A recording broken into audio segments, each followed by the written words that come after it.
जैसा कि मैंने पिछले वीडियो में आप सभी दोस्तों को बताया है कि जैसे ही पवन सिंह का यह गाना रिलीज होगा हरी हरी ओढ़नी, तो मैं आप सभी दोस्तों को इन्फॉर्म कर दूंगा।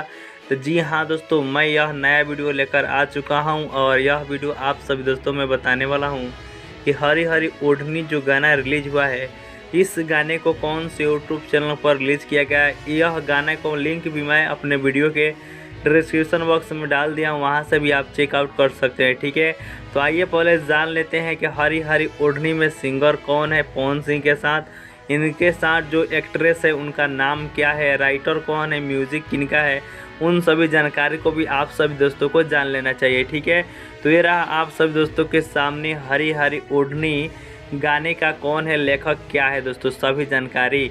सॉन्ग है हरी हरी ओढ़नी, सिंगर है पावर स्टार पवन सिंह और अनुपमा यादव, लायरिस है आशुतोष तिवारी जी का, म्यूजिक है प्रियांशु सिंह का, डायरेक्टर है पवन पाल जी। इनके साथ जो एक्ट्रेस है उनका नाम है डिम्पल सिंह। जी हाँ दोस्तों, डिम्पल सिंह पवन सिंह के साथ डांस करे। अब बात कर रहे हैं कि हरी हरी ओढ़नी गाने को कौन से यूट्यूब चैनल पर रिलीज किया गया है दोस्तों। ठीक है, तो ये रहा आपके सामने। म्यूजिक का नाम है दोस्तों DRS म्यूजिक। ठीक है, और यह गाना 3 मिनट 15 सेकेंड का है और ये 12 घंटे में ही 13 लाख लोगों ने देखा है। और इस गाने का लिंक मैं अपने वीडियो के डिस्क्रिप्शन बॉक्स में डाल दिया हूँ, तो आप जाकर सुन सकते हैं। ठीक है दोस्तों।